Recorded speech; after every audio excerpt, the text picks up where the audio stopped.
Welcome to Talkin Comics. We have Jesse Keppler with us this week. Before we go into the comic stuff, tell us about yourself. Okay, so I have been a comics fan, I think, since I was like 6 years old. I was in a small upstate New York coffee shop, and I was like, there's this rack, and it's got books with pictures of robots in them, and I was like, I need these. And yeah, like I have those comics somewhere upstairs, but yeah, it was the old TV show Cops, but not. It's like C.O.P.S, Okay. where they were futuristic cops and they had like robotic things that they rode. That was one of the first ones, and there was another one also with robots. I've always been like a robot guy. Transformers is huge for me. You can see like a little Unicron there that I got yesterday. And I've always been like really into storytelling. I grew up in the middle of nowhere. And so like eventually you run out of stuff to do. So you got to start making up your own games, your own stories, stuff like that. So me, my sister, my friends, we would go out in the woods, and it would just be, making up a world every week or so. And then we would play in that world. And then I'd be like, no, let's change it. Let's do this. So that's always been appealing to me. And when I was probably 11, I created Robo. And I started drawing it myself, and I have the originals here in the house. They're on construction paper, and they're drawn with ballpoint pen on, recycled stuff that was around. And I made, I think maybe 12 or 13 of those.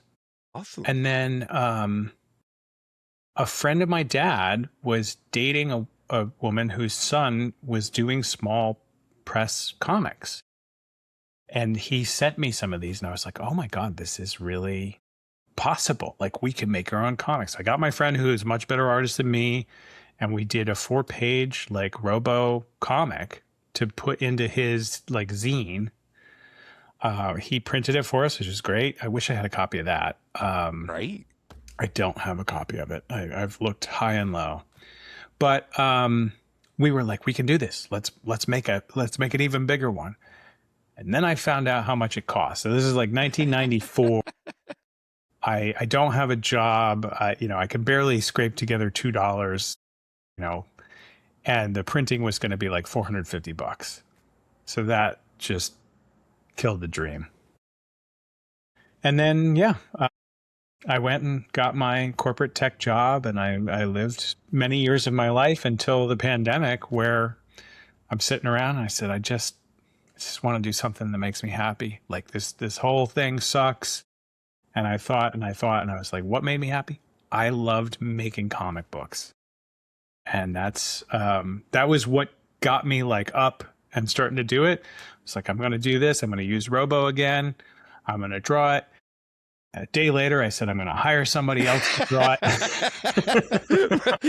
I had that same exact thing. I was like, no, I never thought I could draw my own. I knew I couldn't. I can do like a little bit of graphic design, and that's about it. And, that's going to be part of this process of this documentary, right? It's like, I got to talk to so many people like yourself who are like, yeah, hire an artist, and they tell you good stories, tell you horror stories. And, did you have any horror stories looking for an artist? No. So good. I have a bad story, but it's not a horror story. Gotcha. But, okay. In general, I went to the Reddit comic book collabs area, which I had previously found in some of my looking around. And I went and followed some artist's guide. This is how you find a good artist. And he said, make sure you write that you're paid. Write about what your story is going to be about. Write about what you expect in terms of how it's going to get out there. And he had a good list. So my thing was, this is paid. It's a cyberpunk comic about this. It's got superhero elements. I intend to kickstart. It's going to be black and white. You'll be paid up front, etc. And for me, my criteria is you need to email me. If you communicate with me any other way, then I will assume that you can't read, which means you can't read my script, so I'm not going to work with you. And for the most part, that gets me much better artists. There you go. I I get people responding to the Reddit. They're like, "Hey, here's my portfolio," and I'm like, you didn't "Out you read. go." Simple instructions. Half the battle is showing up, right? Right. Yeah. So yeah, offering to pay and having like a clear idea has helped me a lot. I've definitely heard the horror story aspect. Right. And yeah, I mean, you know, Knock on I don't wood. I've I been won't pay anybody all of it up front anymore. I pay half up front okay. and half when you're done. I did monthly installments, so over like 4 or 5 months, and he would do a page a week, and I paid him like for the month, right? And then he'd give me a page a week, and then pay him for the next month, and it worked out phenomenal. I mean, knock on wood, it was a great experience that I would gladly go through again, right? It was amazing. Where did you grow up in upstate New York? Cooperstown, basically. Okay, Cooperstown. I grew up just outside of Elmira, New York. Okay. So I Not too far away. not too far away from there. Not too close either, but Yeah, but just the same, like, just when you say upstate New York, it's like, I know what that means. A lot of people don't know what that means. yeah, I get into these conversations, especially down here when people don't know anything about New York State. And I'm like, well, actually, Right. What he means down here is there's we're both in downstate North New York, there's Carolina. Catskill. Yeah. Right. Yeah. There's Finger Lakes area. There's so many upstates, but Right.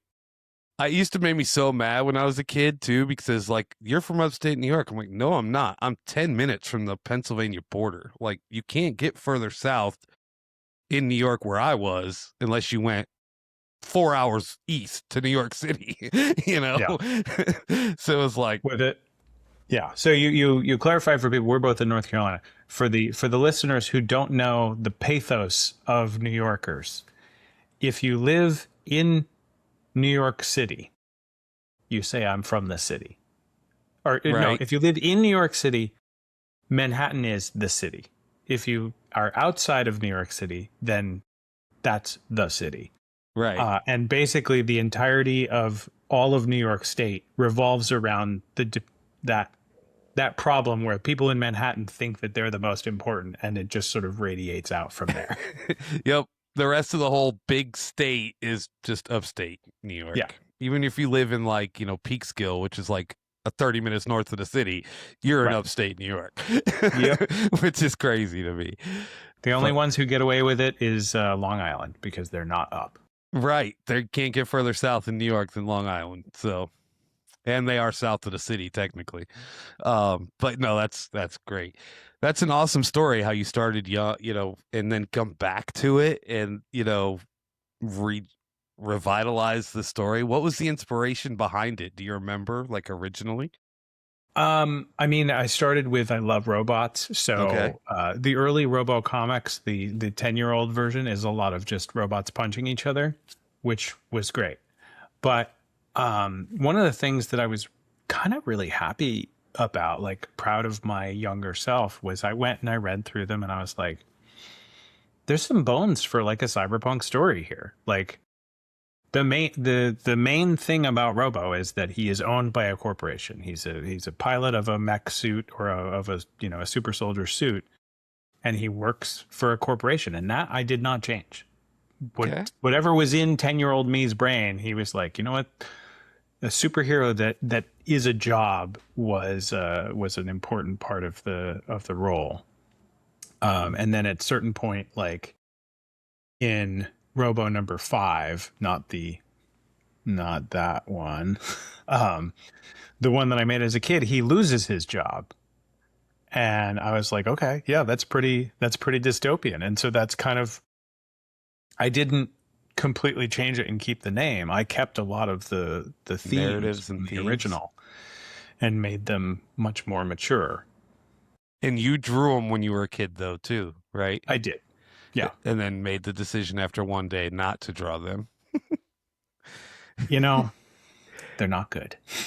That's my goal. Like, I would love to be able to draw one day. Mhm. I haven't dedicated the time I need to yet. I would like to. My uh, my daughter is starting on the one you met, Annika. She's starting to she discovered the lady that was behind us Okay. Saturday. Um, she had a little zine that she was, she gave me one for Annika, and she's like, "How did she make this? It's like one piece of paper." And I'm like, "Yeah, we can make them if you want." And I showed her how to cut it and fold it on Sunday. And she ran. My mom is a big crafter, so she has like Nice. scrapbooking stuff, and she has like a whole room, for scrapbooking. And Annika has her own little table in there with all the stuff my mom's like going to get rid of. She just throws in a tub, and Annika does stuff. Like she's very crafting. She ran to her room, the craft room, and she actually made her own zine and drew it and That's awesome. everything the other day. And I was like, "This is so cool." So I'm hoping I think because her artwork is getting much better, like every year. I mean, she's only 11, right? So I'm hoping she sticks with it and she could actually really do something with it. I was, funny enough, president of my art club in high school, but I was more of a like I drew like architecture. I could never get like the people I was never good at drawing the fruit basket or the people. Like I could draw a building, bricks, but that was it. So I'd love to get to that point one day. But at the same time, having that collaboration, because now you're collaborating. When I Hmm. look at your book you sent me, you have artists and letterers and, the whole thing. What did you feel about that collaboration and working with others? It's so good for me. Um, I've always wanted to be a writer, and I've done a Okay. lot of writing, and I pay very close attention to it. I don't finish things very well. Mm, And one of the great things about collaborating on a comic, first of all, two things about a comic. I get to write something short and be done and keep doing it. But also, I'm working with somebody else and they want to see it. They definitely read it. Sometimes they're like, hey, I think you should change these pages. But like, there's somebody else to be accountable for rather than me just sitting in this chair and being like, yeah, I think I'm done. And then come back to it 9 months later and be like, oh, well, I guess I better start over because like it doesn't make sense anymore. So collaboration has been wonderful. And then there's like the joy aspect, especially with like the first Robo, is like, oh my God, this is my story. You made my story. I mean, I paid you to do it, but well, like you right. did it. It doesn't matter. Like I mean, I went Right. through that same thing. Like I paid him to do it, but getting those pages back, and I explained this earlier to Rob, but I've not met anybody yet in an interview like this that hasn't, had the same feeling. But it's like you get those pages back digitally. He'd send me a message, I'd get the page, and it'd be like awestruck that something that I wrote is now you can see it. It's amazing. But then you take it the step further, and when I got to see it in print for the first time, like the Hmm. actual interior pages in print, I was like shocked at how much better it looked in person versus digital. It was just an amazing. And like I said, we pay him for it, but it doesn't matter. Like it still gets that amazing feeling. Yeah. Well, you ready? Okay, so you're always looking for the next dopamine hit. Let me Oh, tell you here what we the next go. one is. All right. The yeah. When you get a book with a spine, you're like, oh man.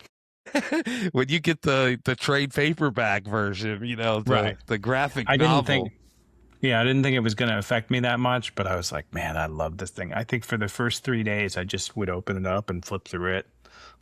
So did you kickstart each one individually? Yeah. Yeah. Okay. I've done 7 Kickstarters and I've got an 8th one coming up. So Okay. this is the black and white collection, and I printed it. I printed it one time. There won't be another one. It's limited, 75 copies to Okay. take to Baltimore Comic Con. Sweet. But the new Kickstarter is going to be this, but in full Full color, color. which nobody's seen before, and it looks so good. I know why I chose black and white. I know why black and white is important to me, Well, but I did why not is think that that? it could look that much better. I mean, it goes back to the story I was telling you. So the my dad's friend's girlfriend's son in 1992, sort of introduced me to the idea that there can be comic books that don't look like a Marvel comic. Right. Okay. And those comics are in black and white. That was in my head, is it independent comic is black and white. Now, obviously, color printing is much cheaper and more accessible now, but Nowadays, yeah.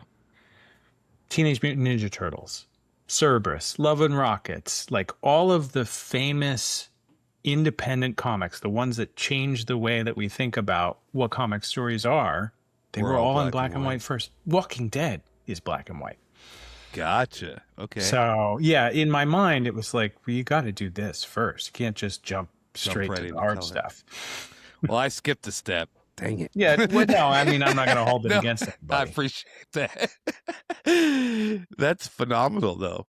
Yeah, when I started thinking about it, and I had this discussion with my sister a lot because she's an artist, and she was like, "You got to do color," and I was like, I look at my shelf over here, and I'm like, half of these comics that I love are black and white.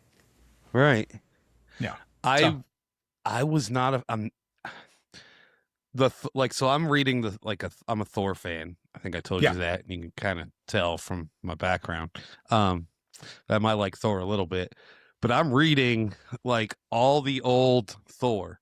So these are all the old, like, this is Journey into Mystery 83 up until like 194, right? That I finished, and I got the other one over there. Or the next one.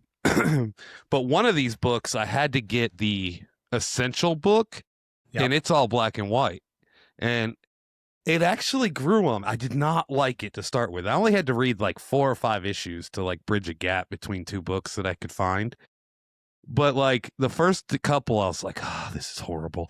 And then, but like by the third one, I was like, okay, I'm actually, it makes you, even reading yours earlier today. But I do find myself looking at the artwork more versus the color pages and stuff. So that does make sense. I never put that together until you just said that.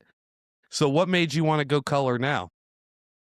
I mean, I did 6 Kickstarters for these comics already, and I wanted to make a collection and kickstart it, but I wanted to offer something more for people. So that was important. I think it would also be like important for me to sort of grow my audience with color. As much as I love black and white, not everybody does. And a lot of people, I saw this even at Heroes Con last year, where they would be like, oh yeah, sounds interesting. Cool. And it just instant turn off for them. Right. And then I can see that. Yeah, it is now accessible to me. And I think one of the other things I've learned starting to do color is you can add a lot of mood in color that isn't available in black and white. And I think because I'm trying to do cyberpunk, it's important for people to be able to tell sometimes whether it's day or night. But if you're in black and white, and unless you're doing heavy blacks, you could be drawing a night scene and you don't want to black everything out. So now we get that. So that's kind of nice too. So are you doing the coloring yourself? Do you hire a colorist? How's that? Tell us that process. So this is the bad story. Okay, here we go. I hired one of my artists to do the color. Okay. Originally, and he did 5.5 of the 6 issues, and then he disappeared. Yeah, that's unfortunate. So I reached out to another colorist to get 5 and 6 recolored after it took me a while. It really bothered me. I was upset, and then I was angry. Anyway, I got over that, and I decided I still want to do color, so I hired a colorist to do 5 and 6 because I didn't want it to just jump suddenly. Right. He did such a good job. Like, really crushed it. Lautaro Fitili is the colorist. And it's beautiful. So I was like, you know what, man? just go back and recolor 1 through 4 too. And again, I mean, he didn't miss anything. He did a great job with everything. The pages look beautiful. So now he is also working with us on number 7. I hope to continue working with him as long as I possibly can until he gets too famous. Right now, the original issues 1 through 6, did they come out color or they were just black and white to No, start they were with? black and white. Okay. Yeah. So that was the reason I didn't want to like charge people who already owned them again without giving them something new. Extra. Okay. Now, issue 7, are you going to go back to black and white, or are you going? We're going color from the start on 7. Color from the start, not 2 versions? I could maybe do 2 versions. That would be an interesting extra. The art for 7 is done. Lautro's coloring it now. Yeah, Jake might like that. My artist Jacob Dudick is he did this one here that you can see. Yeah. For we did a book in between 6 and 7 with one of my side characters. Okay. That book is called Shuja the Discriminator. I didn't send you a copy of that one, but no. It's Groundhog Day meets The Matrix, essentially. Ooh, okay. But we did color for that one, and that was like my test flight to see, like, do we get a bigger audience with color? And I think it paid off. You did it was get my a bigger, biggest goal. okay. Yeah. How many people that liked the black and white stuck when you went to color? I mean, do you think you can retain some, or did you just gain a whole new audience? That's a tough call. So like I said, when he disappeared, like, it was kind of hard on me because we had been working together for more than a year.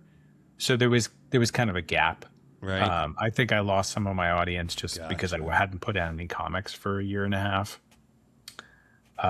But no, I wouldn't say that anybody. There are people who have stuck with me from number 1 who I don't know, and I think they like it. That's awesome. I don't think anybody said, please go back to black and white. So all your Kickstarters were successful. How much did you ask for on your first one? On the first one, I think the goal was 1,700 or 1,800. We did 2,250, which was amazing. Yeah.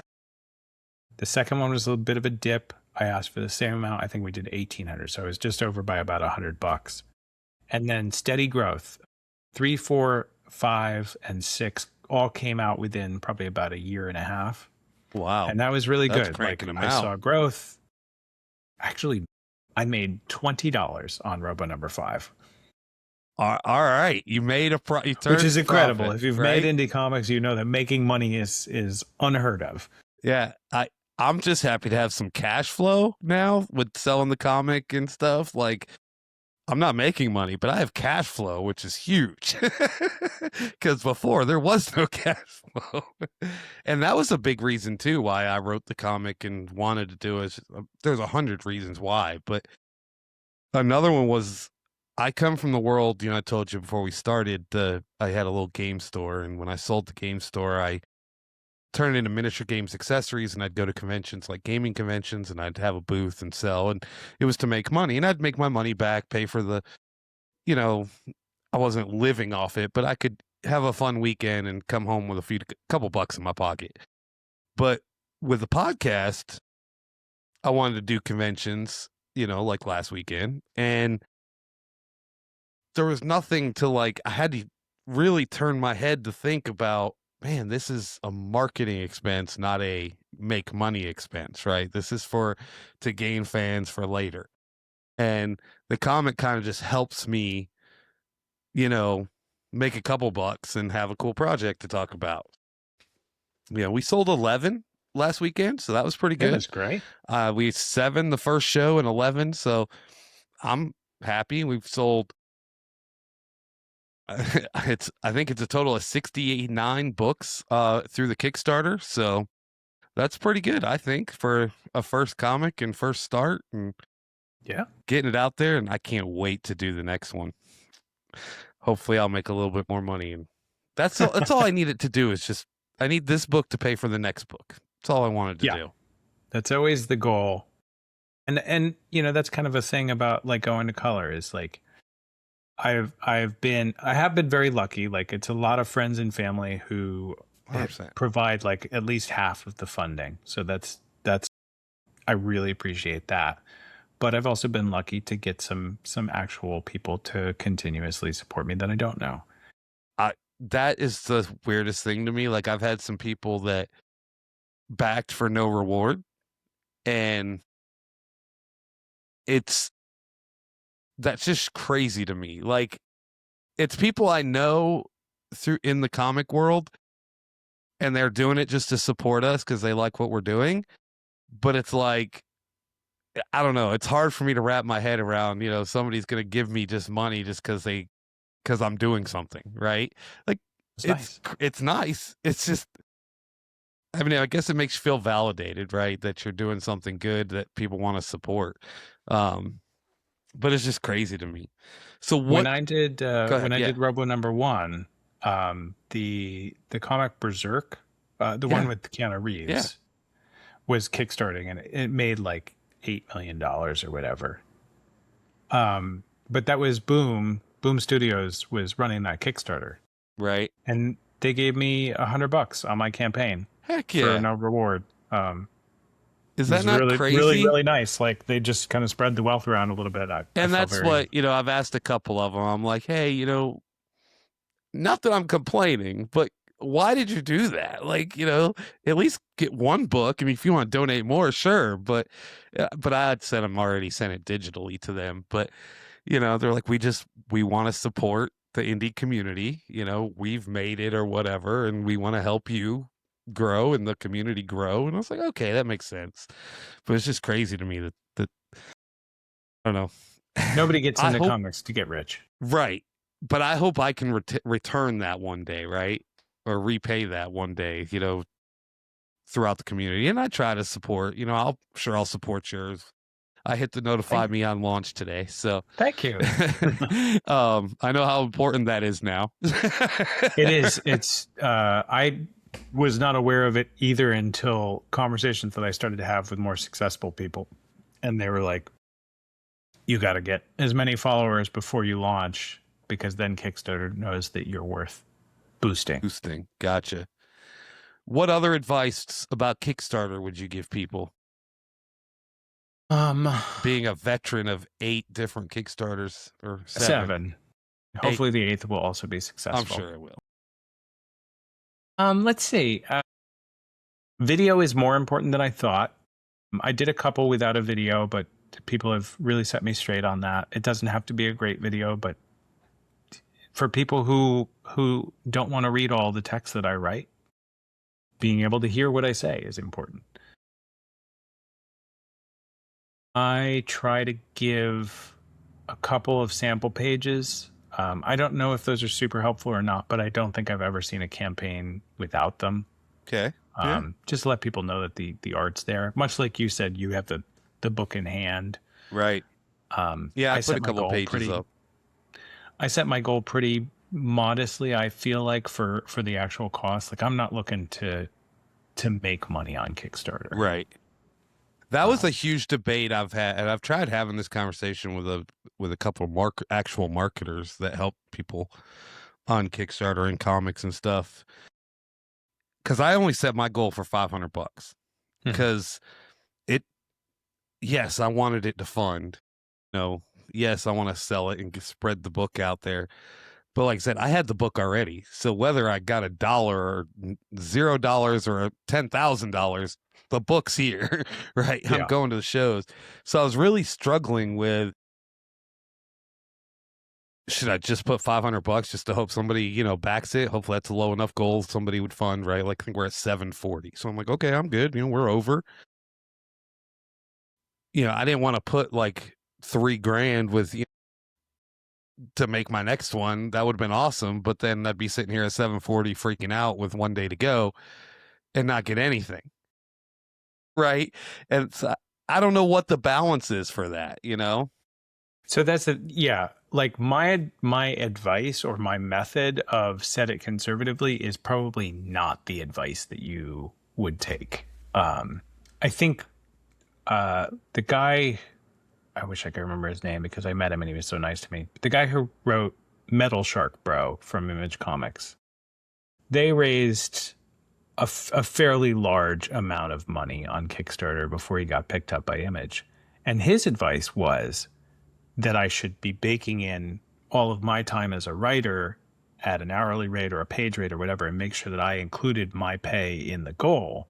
And I was like, well, that would increase the goal a lot because I'm also the letterer. And I think if you have a little bit of an audience or a little bit of a reach, then that is what you should do. You should ask for enough to cover everything. Right. I'm still pretty small time, and also I have a good day job. I want, like you want, I want to see enough money come in that this isn't a obscenely expensive hobby, but I'm happy to keep selling these at conventions, make a few $100 at a time before I ever break even. Right. And if I start to have to do 6 issues a year or something like that to meet a publisher's goals, then I'm going to start being like, okay, well, I need to get paid. I think that's a fair way to look at it. Because I was feeling bad for myself. Like, did I make a mistake only asking for 500? I don't know. I don't think so. Because like, if I can make $700 off Kickstarter, a few $100 off at a few conventions, a couple $100 off the website sales or whatever, okay, I've made my money back. It'll pay for the next one. And I mean, I'm okay with that until I get that following. I had 10 people on my pre-launch, right? I was excited to get 10, Nice. right? Before I launched. But I think that's a good way to look at it, build that following. Yeah. Then you can start, okay, now you want me to write this, you want this book, now you're going to pay for it, right? Kind of thing. Well, the other thing I would say is think about it from Kickstarter's perspective. They take 8.5%. Yep. And they also hold your money for 2 weeks. So they're doing some, high interest loans or whatever. Right. If you're Brandon Sanderson and you're making $15 million on your book's Kickstarter, then Kickstarter is going to help you succeed because they want that 15%. Right.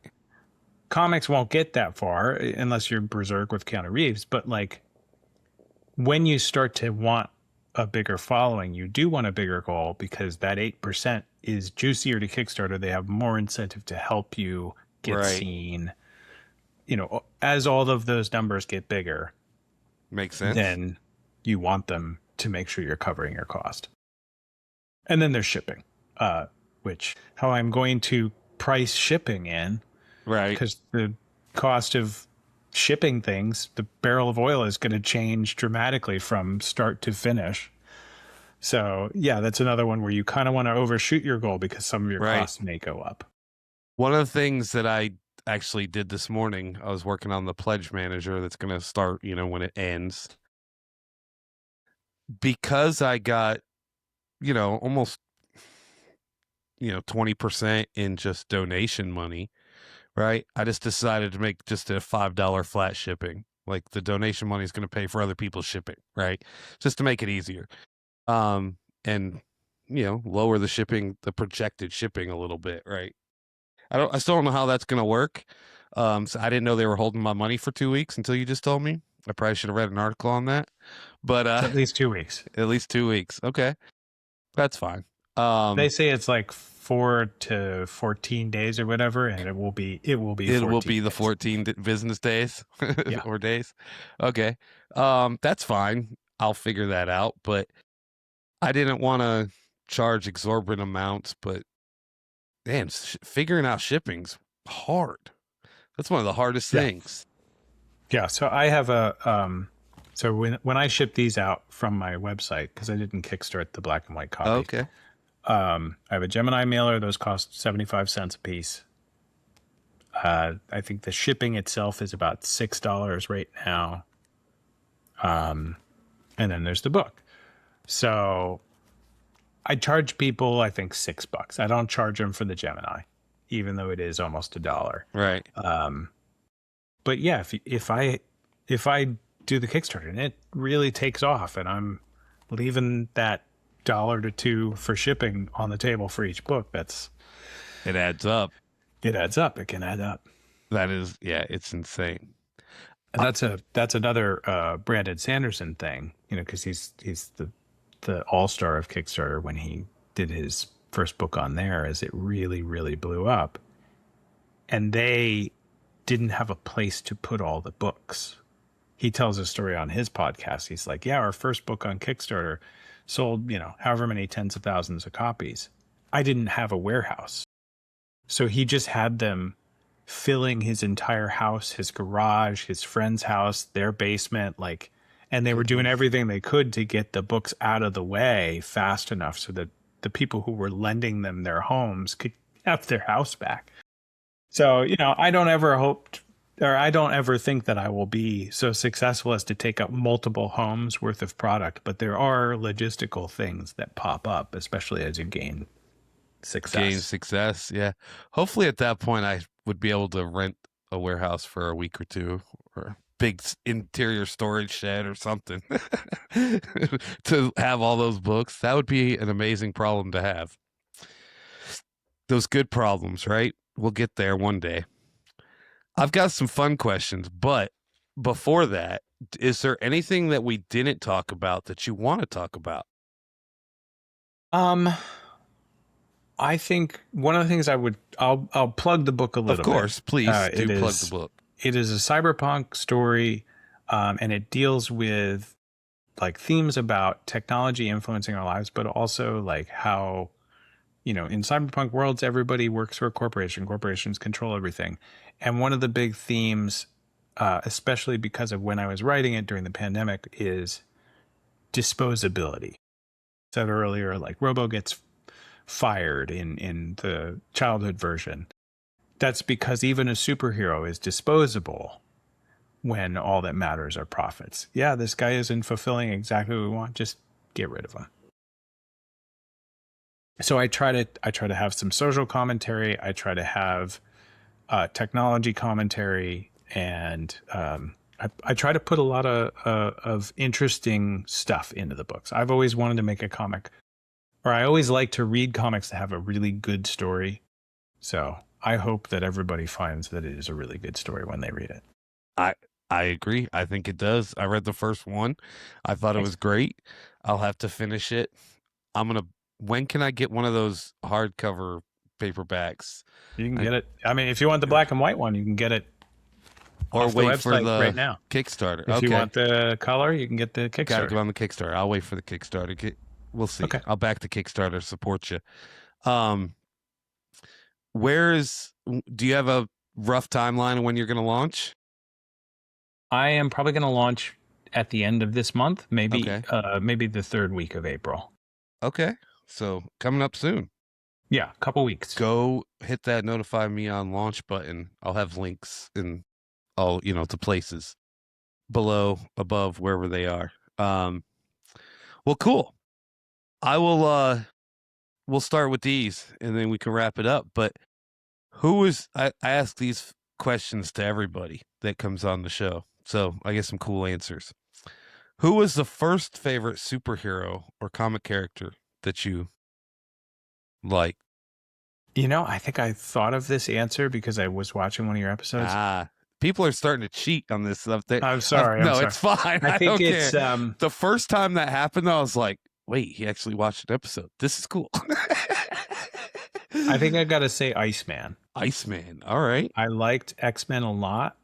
Mm-hmm. And I was realizing when I was thinking about it, Iceman was also in Spider-Man and His Amazing Friends, which was my first Marvel introduction.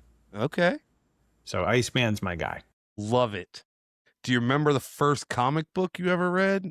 You might have already touched on this. Yeah. So I mentioned the two, and I wish I could remember the title of this, but it is a little bit like Robo. It's a futuristic, robot core of people, and they have some sort of mission that they're on. And the cover is like a tribute to It's a tribute to Grant Morrison's Animal Man cover, the really famous one where he's taking the Jesus pose. Ah, So it's this guy, he's attained all the powers of the other robots and he has ascended into some sort of godhood. That was the one that I forced my mom to buy me at the coffee the shop. coffee shop. I love it. It is crazy. We didn't have a lot of comic shops growing up in upstate New York. Get them on the spinner rack. Yep, that's where I've got my first comics. If you could live in any comic book universe, which one would you choose? Shelf here. I love that. God, a lot of these are really terrible places to live. I might go with Paper Girls. Because on the shelf I've got The Walking Dead, Why the Last Man, like all really terrible places to Nowhere live. I want to be. Yeah. No, I'm gonna go with Daniel Warren Johnson's Transformers. Okay. I like They're that. giant robots. The people don't get wiped out. Right. They're usually protected. Yeah. Yeah. I like that. Transformers. That's a new one. I've had Peanuts and Garfield as like the mild ones, right? Oh, I screwed up. I should have picked one of the. You're fine. Calvin and Hobbes. Give me Calvin and Hobbes. Right, Calvin and Hobbes. But yeah, just sitting around with a giant cat eating lasagna, that's the world for me, right? No, but Transformers, I like that one. I want a Bumblebee car that turns into a robot and protects me. Yeah. If you could have any superpower, what would you choose? Healing factor. Yeah. I used to always pick flight, and then I turned 40. Healing factor. That's a good one. Yeah, once we turned 40, yeah, healing factor would be good. We're not young anymore, are we? Which comic book character, any character, doesn't have to be a sidekick, but what would you choose to be your sidekick? To be my sidekick. Yeah. I'm going to choose. I think there are better choices to game the system, but I'm going to choose somebody that is two sidekicks. Doug Locke. Doug Locke. So Okay. X-Men Warlock and Cypher, when they merge together to become Doug Locke, that's who I would like. I like that. Sidekick. Most people pick like Superman or Flash because they can like get them out of any situation. Right. You know, but no, I like that. That's you thought about that one. Yeah. And this is my favorite question. If your life were a comic book, what would the title be? Is he ever going to learn? I like that. I have a whole list of, so what I've started doing is I started with these questions, right? But then I started to get repeat guests, and I can't ask these same questions to a repeat guest. So look forward to when I have you back on, you're going to get a new set of questions. All right. Okay. That might tie to this set of questions. So keep in mind. Well, I like that. That's like a little, they did this on Whose Line Is, or not Whose Line Is anyway. That's a great show. Make Some Noise, the online Dropout TV series. Okay. I haven't where seen they had that. people do the test and then they had them back 3 weeks later to do the same test to try to beat their score. I like that. The episodes each week I do with my daughter is a lot like Whose Line. Everything's made up and the points don't matter because she assigns random points to our games that make no sense, but she has a great time doing it. But yeah, that's one of the things I've done it once so far. I've had a couple repeat guests, but I wanted to do the questions. I had to come up with a new set of questions because I like asking the questions because it sparks some cool conversation. But tell people where to get your books now. Okay, so if you cannot wait for the Kickstarter, you can get books off of my website. It's www.moosecatcomics.com. And I've got my Square store is linked off of there. It's in the top right corner. Just buy comics. Sweet. And then, of course, Kickstarter is coming up. I will have available all of the previous issues, either as add-ons or as part of bundles. Okay. And you can get the new colored version. If you don't want to use the internet, I will be at Heroes Con in June in Charlotte. You can come to the table. We can talk. you can buy them from me in person. You can pay cash, you can pay card, all those. But do you have any other conventions coming up, or just Heroes at the moment? this year I am going to Heroes and Baltimore, and Okay. I'm going to try to figure out a third one, but it probably won't be a big one at this point. Well, let me know. I applied for C2E2, but I didn't get in.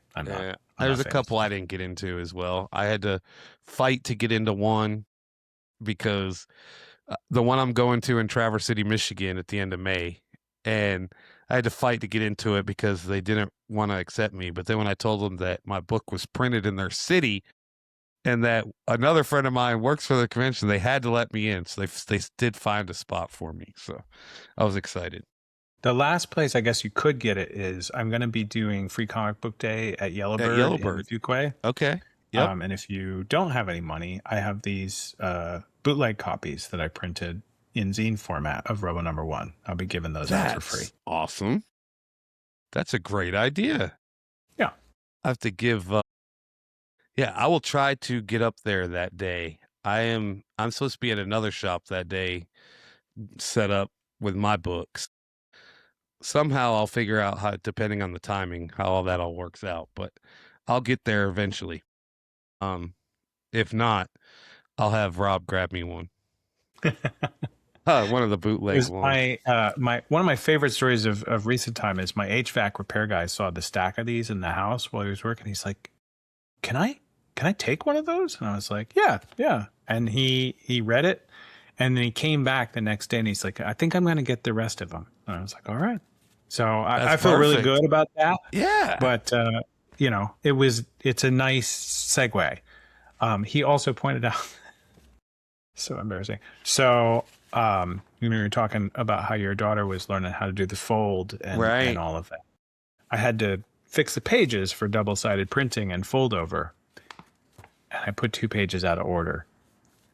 So he came back and he was like, hey, did you know that these 2 pages are out of order? And I was like, oh, dude. No, I gave out like 30 of these at Heroes Con last year. No. I hope people didn't read them and think this guy can't write. This guy's an idiot. No. Did you fix them, or are you? I've fixed almost all of them now. Okay, that's good. And I fixed the template. They won't print that way anymore. It was just very embarrassing. And that's exactly why I went to the comic shop, the print shop, because doing all that back and forth through like the, mail would have taken weeks. But we were able to sit there just one day and knock it out. They were gracious enough to let us, sit there all day and be like, we need to change this or change that or flip this or whatever. We were able to fix everything and line up pages. That was so cool. Being, if we had a double page, and it would be just off just a little bit and we could adjust it. It was perfect. And yeah. And that was one of the things I was going to say before. You were talking about you videoed that process. I did. Yep. One of the really useful things that I think you could release, maybe not as a podcast episode, but as like an explainer thing, is it was hard for me to understand the bleed and the trim line and all of those parts of the printing process when I first got started. I was very lucky that the letterer that I hired for Robo number 1, before I learned how to do lettering myself, he had been through all different parts of the process. And he sat down with me one day on a call and he was like, listen, you've got art that doesn't meet the bleed here. You've got stuff here. Like, it all has to be changed.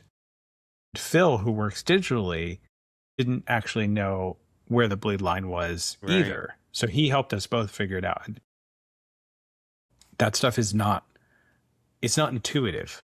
You don't just know it. You don't. It's, there's programs now that'll help you, but even then, until you see it on paper, it's just those little things like, they could be just shifted just a hair and you don't know if you don't print it. But you just said something cool. You learned how to letter. What do you mean by that? How did you learn to letter yourself? So I was not working when I did Robo number 1 and 2. It was in the middle of the pandemic. I hadn't worked in a while. People weren't hiring. And I made some money back, but I was really trying to cut costs. So I Right. said, I think I can learn how to do lettering and save. It was $10 a page was what I was paying. So I did. And the first printing is not so great. I've went and fixed it all now, and it's Okay. excellent. Or it's up to my standards. I don't know about excellent. But for the color collection, number 1 and number 2, I relettered those to make sure that all the lettering looks the same. And I use a non-standard program. I use a free open source vector art program to do my lettering. It's similar to Adobe Illustrator, which a lot of people use. Right. But, I had to learn to do it kind of from scratch because there's no tutorial for that. And so to keep track of my bleed, I have this box that is the bleed amount, and it's 50% transparent. So I drop it on the page and I make sure nothing's near it. Exactly. Nothing's near it. We had that same issue. I mean, I had to tweak some pages and panels, and I did a little bit of the lettering. My artist did most of the lettering, but then like I didn't want to send it back to him to like fix like some typos, so I just got the font that he used and I fixed, like just a few boxes here and there. And yeah, I mean it was a lot of fun to letter and do that. I don't know if I'd want to do the whole book, but because like reading yours, like you have the cool bubbles, that go together, and like no, I don't. I'd mess I'll show that up. you. Let me find some of my pages that are. I also stream my lettering usually during the campaign so that I have Sweet. a way to be like accessible for a while and talk about the book. One of the things that I really like when lettering is that I really, really dig into the page because you're staring at it for about an hour and you're getting real close. So you notice all the little bits. All right. This probably won't come through super well, but these letters behind this explosion, I added. They're not in the artwork. Wow. So for that, it was like a fun challenge. I had to make the letter, stretch it out, and then I had to go into the art and cut out the shape to cut out of the lettering to make it look like because it's not like you had the digital artwork to just put it behind a layer, right? Yeah. So I went through that when I made the last t-shirt I was wearing, the Thor shirt. Yeah. Because it's based off this cover right here, and the little green stone man, I copied and paste, kind of moved them around, tweaked them, but the one that's behind the cape, all that's there is like a leg and like a hand, right? It's all you see in this picture, and it just didn't look right on the shirt, so I just got rid of them, and I wanted to move them or something, and I sent it to a friend of mine. He's like, well, just pull it out so you can see the whole thing, and I'm like, it's not there. Like, it's only a hand and a foot. Like, that artwork doesn't exist behind. Like, it's not a layer behind. It doesn't exist when he drew it. Like, he only drew the hand, and So that was pretty funny. He thought I could just. He's in a digital world, right? So he thought I could just pull it, right? And, the whole thing's right behind his cape. I'm like, no, it's really not there. My art is watching this episode. He's going to be like that Invincible meme. See what they have to do to match even a fraction of our power. Exactly. I'm getting the guy that did that cover. I'm getting to meet this weekend. I'm so excited in person. He's going to be at South Carolina Comic-Con. Awesome. So I'm going to go meet him in person and give him his copies of his books, and I got a whole box of stuff for him. So, shirt, whatever. Dude, where do you stream? What's your socials? Last time I'm Moosecat Comics everywhere. Okay. Blue Sky, Reddit, Instagram, and Twitch is where I end up streaming for my lettering. Okay. Very cool. That's everything. All the same username everywhere. Sweet. I will definitely have to check that out, and I'll follow you on some of the socials if we don't already. I think we might, but I don't remember. I have to go back. We have Instagram. We have Instagram? Okay. Yeah. Are you on TikTok? I am not. You're not. Okay. So TikTok or Instagram is where we'll be, which is fine. Well, cool, man. Well, I will put all these links in the description below. I'll edit the episode and get it out probably in a week or so. Actually, I might do 2 weeks and wait until you That's fine. launch and then release it. So if you're watching this now, go back the Kickstarter right now, and please. And yeah, well, thanks for joining us. I really appreciate it. AJ, thank you for having me on. It was a pleasure meeting you last week in person, and this has been a really fun time. I can't wait to come back. Awesome, and that will happen. So maybe when you get done with the Kickstarter and get ready to like launch or submit, we'll get you on.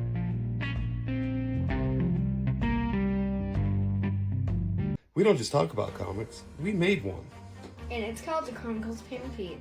At Talkin Comics, we interview creators, show off our comic calls, play fun games, and show what we're learning firsthand.